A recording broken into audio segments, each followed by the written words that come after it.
Nahanap akong laruan eh. Bulldog yun, aso eh. Maganda yun. Pero nawawalan, hindi ko alam kung saan nagpunta tong bulldog na to eh. Kulay brown siya eh. Asan kaya yun? Tangay na pa hinahanap eh. Hindi kaya lalim, wala naman.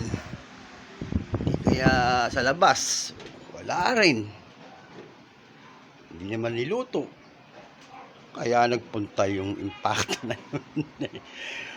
Puta, parang may naririnig ako sa loob ng rep ha. Hindi kaya nainitan? Pumasok sa loob ng rep. Palagay nyo. Tingnan natin ha. Anak ng puta, nandiyan ka lang pala. Initan ka no. Saan yung ultimong laruan na bulldog ay initan na rin.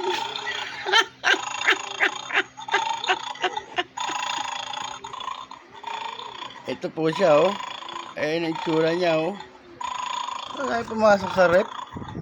Naiinitan lang. Pambihirang laruan to. Mukhang tanga po.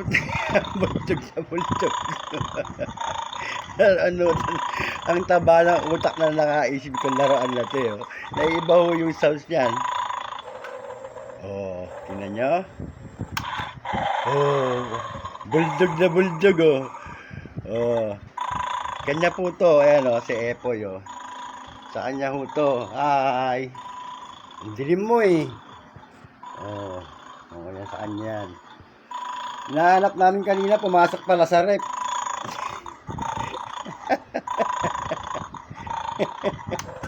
Oh, ang taba na utak ah.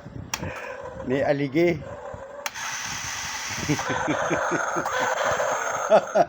Ang kulit ang puno.